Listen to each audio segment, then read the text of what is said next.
Esto es amor de verdad, nadie lo puede dudar. Step up to craft beer. Taino Light Lager has a crisp, refreshing Caribbean-style flavor. Boricua Craft Ale, full-bodied flavor for the true beer drinker. Stop drinking beer water. Taino Craft Light Lager and Boricua Strong Craft Ale. Feel the rhythm and come up to craft beer.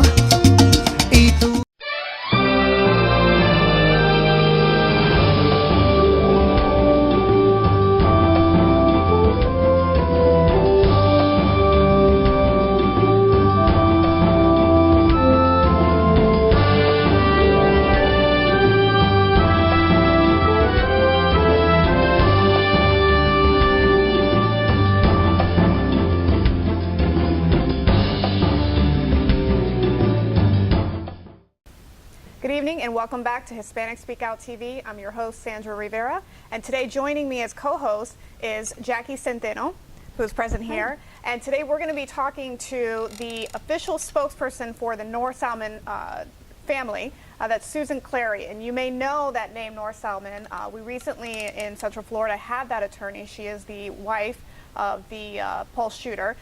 Susan Clary is the official spokesperson for that family during the trial, prior to that and after that. Welcome to the show. Thank you. Thank you you. for having me. Absolutely. Can you tell us, or for the viewers, tell us exactly what that means to be the spokesperson for the family?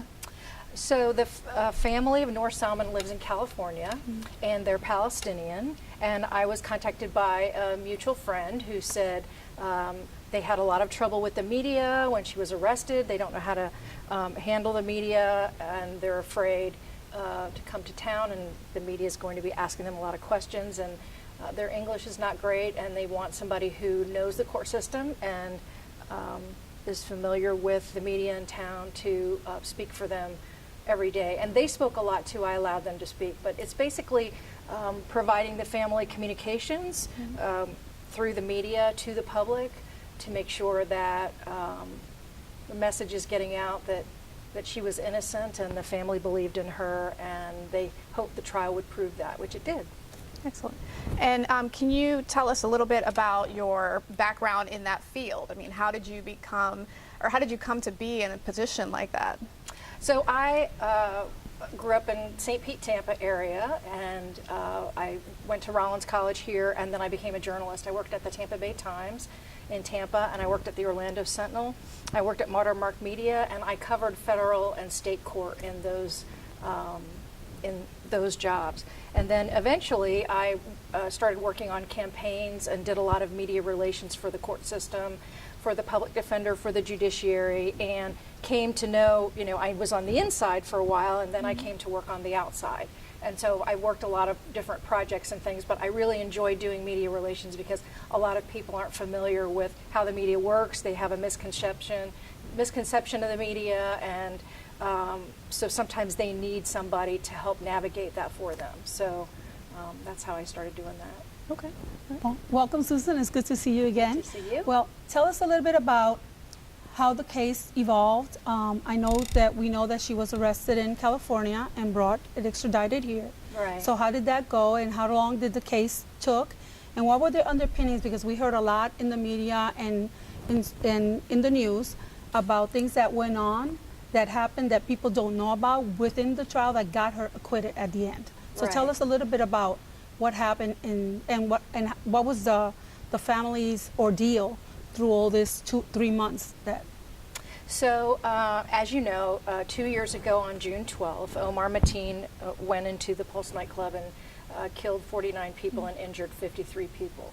It was a horrible tragedy. It was, at the time, it was the worst shooting that we had had in the United States. Unfortunately, since then, we've had Las Vegas where more people were killed. But at the time, it was the worst mass shooting we had had. And he claimed his allegiance to ISIS in some phone calls with the police department while he was in the club. After that happened, as that was going on, actually, North Salmon was home in Fort Pierce. They lived in Fort Pierce in an apartment, and she was awoken by the Fort Pierce Police Department. She had a young son at the time. He was 3, and they were sleeping in the apartment, and the police called the apartment and woke them up and asked them to come outside. And from that time, she never went back to her apartment. She actually never returned. And for the next about 17 hours, she was with law enforcement. That included 11 hours in the office of the FBI in Fort Pierce, where they interrogated her for 11 hours about what she knew and didn't know. During that time, the FBI wrote some statements that they attributed to her. There were 3 sets of statements that were written that they called confessions. They weren't in her handwriting, but she did initial the side of the page of each page. She was released. Her aunt came and picked her up and took her to Mississippi, where she lived for a few months, and then she returned to California to be with her family. The FBI knew where she was and what she was doing. The family had been in contact with the FBI to let them know, because there was a big investigation going on. Fast forward 7 months, she was arrested at her home in California and charged with aiding and abetting Omar Mateen, which means that she helped him to plan this. Now, at the time, a lot of media, there were a lot of leaks from the FBI coming out. She had driven him to the Pulse nightclub. She had cased the Pulse nightclub prior to the attack. They had looked at the Pulse nightclub on their computer at home, and he had told her he was going to do that. She had been with him when he purchased the weapon, and there were a lot of stories out there about her, and it seemed pretty clear from what the media was reporting that the FBI had told them that she was involved. She was brought back to Florida and placed in protective custody for 24 hours a day. She was almost in solitary confinement. She wasn't allowed to see her son. She was allowed to make 1 hour of phone calls a day, and she was basically in jail for 14 months. She didn't see her son. She didn't see her family. When I started to visit her, I went through the Orange County system. She had been in Seminole. She was in Orange for the trial, where it's just video. You go into a separate building across from the jail, and you pick up a phone, and you've got a sort of a hazy screen, and you can kind of see the other person, and you can talk for about 30 minutes. So she didn't have any physical contact with anyone unless her lawyers were helping her. So anyway, fast forward to last month. She was in federal trial here in Orlando, and it came to light that a lot of things that the FBI and the government had released in the past couple of years wasn't true. There was no evidence that she drove him to Pulse. In fact, we know that she didn't. There was no evidence they ever drove by Pulse, that he even knew anything about Pulse until the night that he decided. He was looking up Orlando downtown nightclubs and had chosen Eve and Pulse. They were at the top of the list because they were very popular clubs at the time. There was no evidence that their computers ever went to the Pulse website, and there was no evidence that she was with him when he went to a gun range or bought a gun or anything. So a lot of the things that the public came to know about her and about her involvement were false. And so what happened was you had this community who was waiting and waiting for somebody to take, because Omar Mateen was killed by police that night in a shootout. And so they were waiting for somebody to take responsibility for the deaths of these innocent people. But what they didn't know was everything they thought was true about the case wasn't true. And the trial sort of played out what the truth was, and in the end, the jury saw she had nothing to do with it. She didn't help him. She didn't lie to FBI.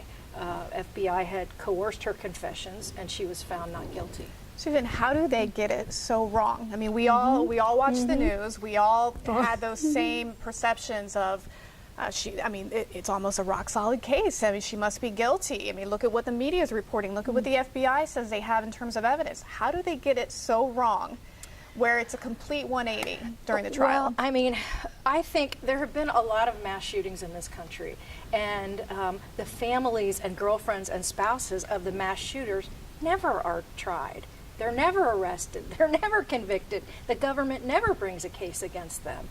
I think that because he was from Afghanistan and she was from Palestine, that they wanted to get, I believe there's some Islamophobia here. They wanted to get, if they were going to get any member of a family of a mass shooter, it was going to be this family. And I'm sad to say that the narrative about her, and it's still persistent. Even now, I talk to people, and people were angry when they found out I had taken this assignment to represent the family. Most people were not, but they were willing to listen and have an open mind. But there are some people who still believe everything that they've heard the last 2 years. I mean, think about it. It's been the same thing over and over. And I mean, there were people coming forward who claimed that they spent time with him at this nightclub and that they had a gay relationship with him, which wasn't true. And I know from being a journalist for a long time, and you all probably know, that sometimes people come out of the woodwork who want to be part of a story who really don't have any information at all. They make up things, to involve themselves in the story, and they're not part of it. And I think the government fed on that, and the leaks that came out were played into the narrative that she helped him. But in a court of law, a judge controls what can come in and what can't, and he has to have very good evidence that the information that the jurors are going to hear is truth. And so,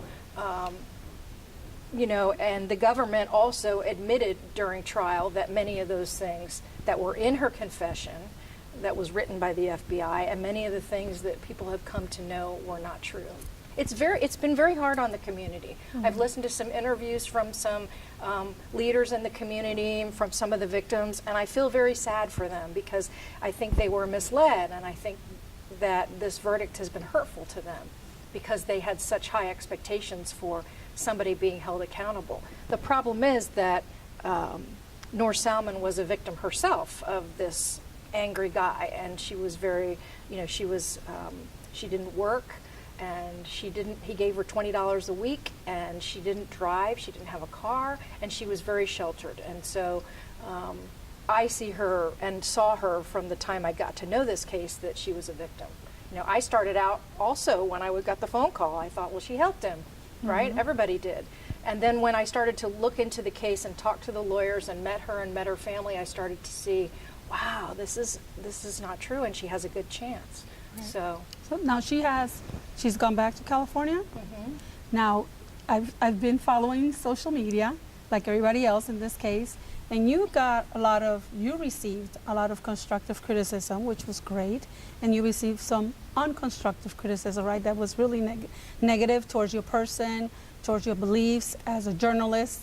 How are you dealing with that?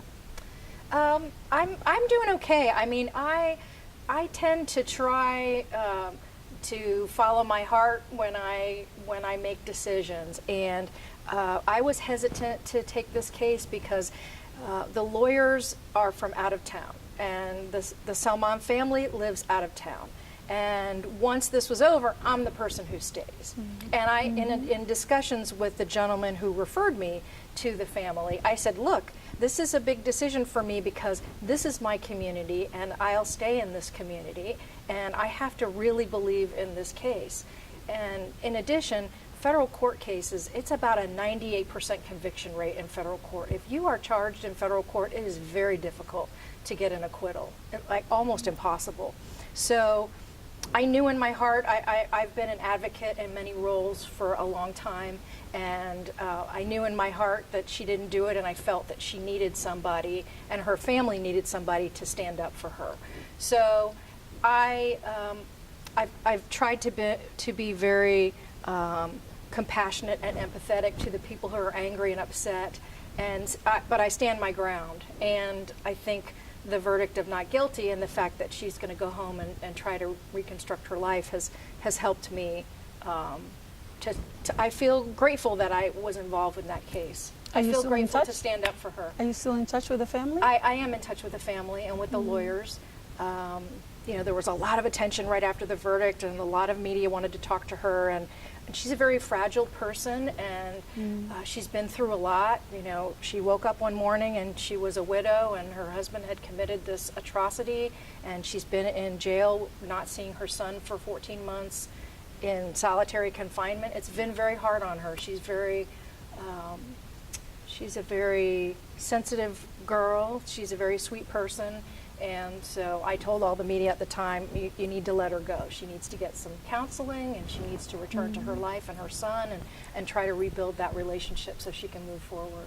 Susan, how much, if any, impact do you think the fact that she was a mom of a 2-year-old, I believe, at the time, do you think that had any impact on the jury of them thinking, you know, we need to be so sure about this because this child has already lost their father. Now we're going to take away their mother. How much of an impact do you think that had on the jury's mind, that she was the sole living parent? I actually don't think, I mean, I've seen federal juries. I covered a 9-month federal insurance fraud trial, 9 months. And I actually got to know that jury and did a story about them afterwards. And all of the defendants, there were 5 defendants, they all had families, they all had young children.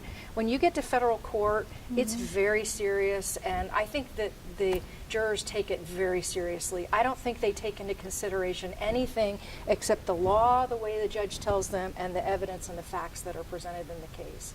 And with hope, you hope, and you know, in federal court, the judge does voir dire. So in state court, the attorneys ask the questions of jurors, but in federal court, the judge asks. And the judge ensures that each juror knows how serious it is and how they really must consider the defendant innocent until proven guilty.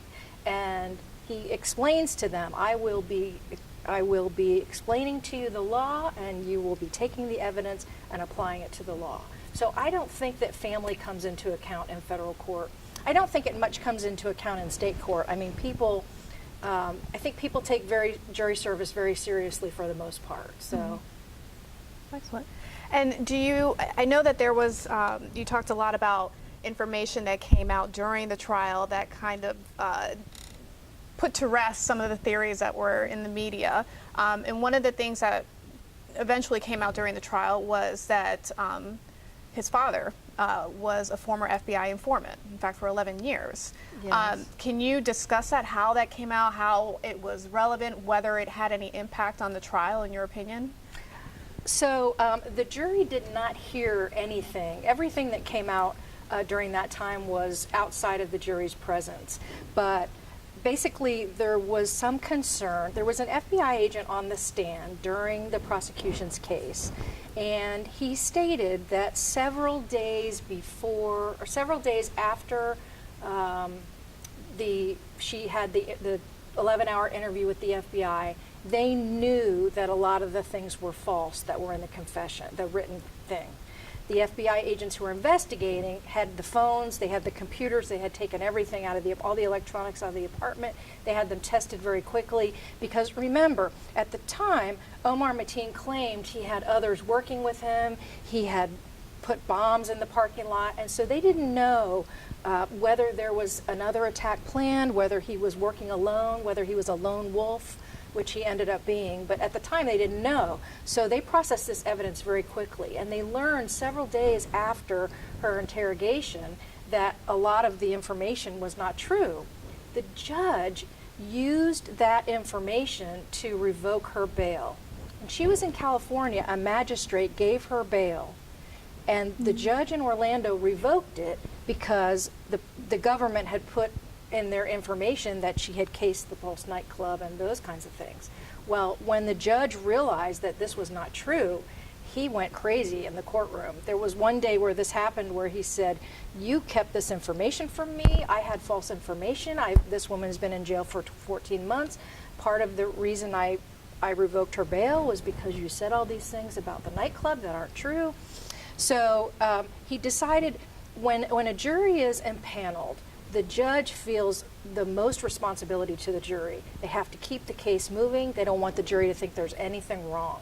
So he continued the case. A few days later, the prosecution had finished their case. So the prosecution does their case first, and then the defense. And in that weekend, between when the prosecution presented its case and when the defense presented, the prosecution sent an email to the defense and said, we want to let you know some information. Omar Mateen's father has been an FBI informant for 11 years. And Omar Mateen's father allegedly tried to raise $100,000 to $150,000 for violence overseas in the Arab countries, and that Omar Mateen's father had made some deposits to an account in Turkey in the days before the attack, the Pulse attack. Now, why is this important? Because Omar Mateen had been searching on his computer for flights to Turkey. So there's some feeling now that his father was under investigation. So his father did not know he was under investigation until that moment. And at that time, nobody knew that. I mean, here is the defense could have presented a different theory of what happened, but they didn't get a chance to because they didn't know it. Right. They could have said, look, it wasn't Noor Salman who was helping her husband. We have no evidence to that. But her father over here had been working for the FBI. He was sending money to Turkey. He was promoting violence. And when a FBI agent testified for the defense, he said that Omar Mateen had been investigated twice, and in the investigation, the FBI wanted to get him to be an informant. So here's a guy the FBI was trying to use as an informant in the future, who ends up committing one of the most heinous mass murders in this country. So it was an explosive couple of days in court when this came out. But again, as I said, when a judge impanels a jury, he really wants to protect that jury and allow them to make a decision. And I think that the judge knew that she was going to be acquitted because he allowed them to come to their decision.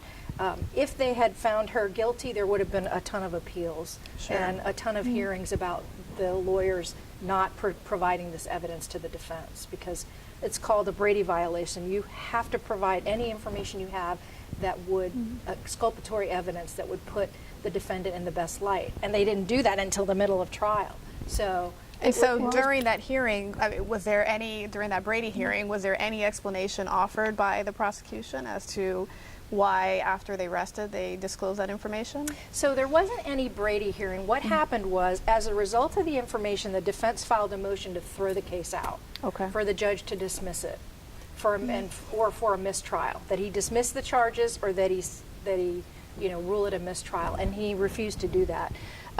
They did not give that information, but oftentimes in a terrorist case, the government knows information that's of national security and they don't release it. So I'm sure that they would have argued that they were not permitted to release it because the FBI has to permit them to release it if it's an issue of national security. And as you know, terrorism cases are.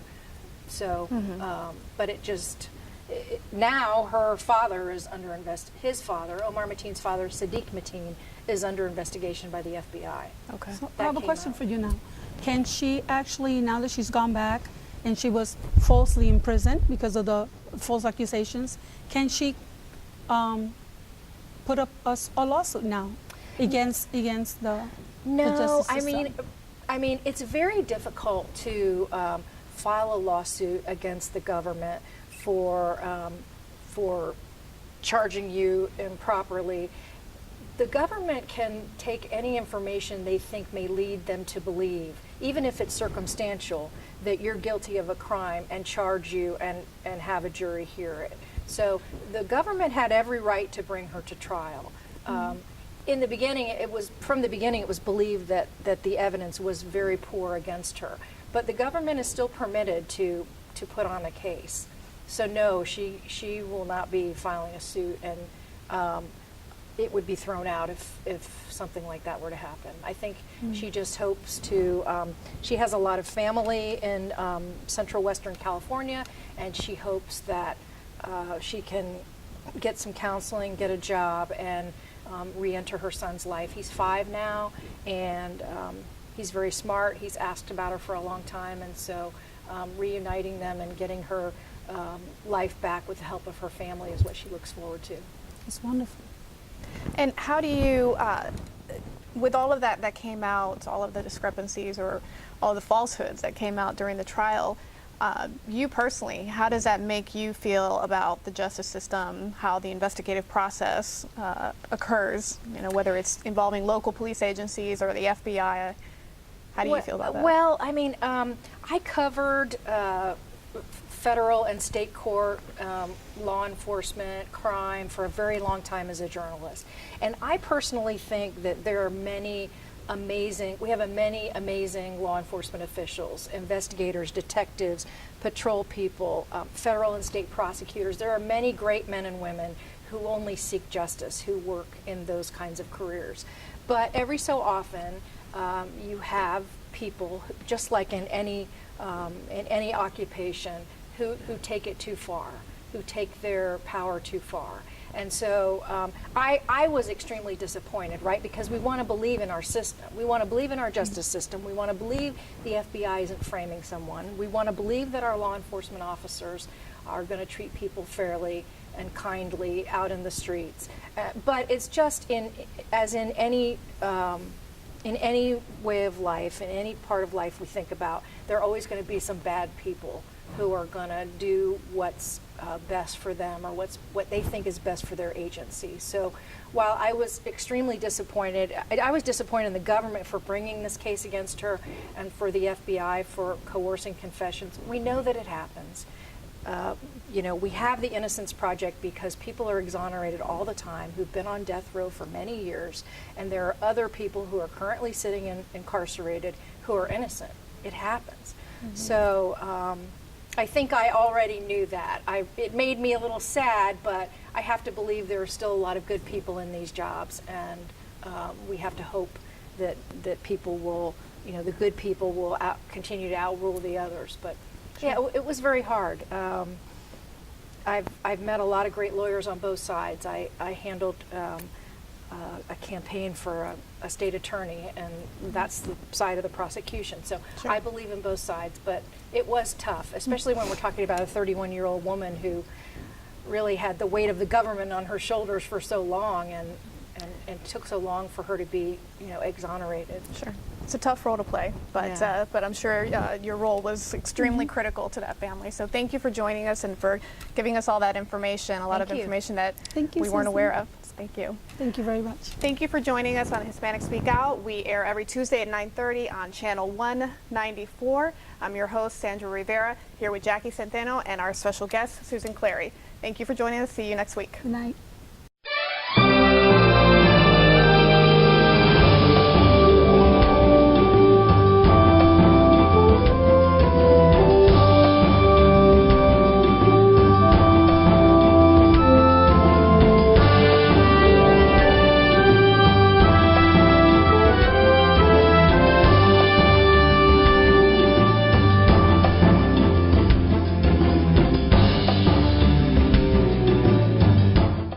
For the child who's had 7 addresses in a single year because she's in foster care, because her father abused her. And her mother couldn't believe her. She is the child I am for. I am a volunteer child advocate. I am you. Florida residents call toll-free 866-341-1425.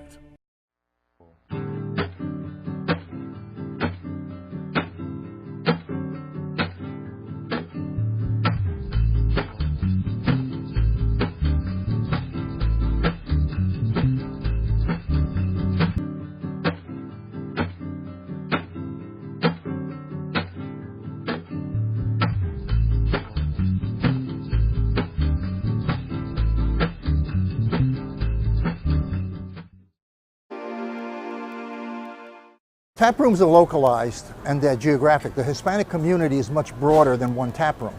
So what we decided to do was come out with a high-quality craft beer, 2 high-quality craft beers that appeal to the Hispanic taste and that we can distribute in all the Hispanic neighborhoods. Taino is a very light, refreshing beer. It's a social beer that you can drink probably for a good part of the evening, and it'll give you a nice light feeling. It's not a heavy beer, it's very airy, and it's very light. It's a 4.5 alcohol, which is low for beer.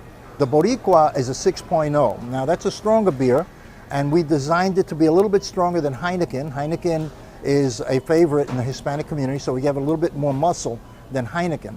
Boricua right now, in a very short amount of time, it's been a miracle for us because we've gotten a large range of acceptance at the retail level. We're in Publix, we're in ABC, Target is picking it up, we're in Sedano's, we're in Bravo's, 7-Elevens are picking it up because they're concentrating more on craft beer and the Hispanic market. So what we're trying to do is do a quality beer a high quality beer, more taste, and that the Hispanic community will like.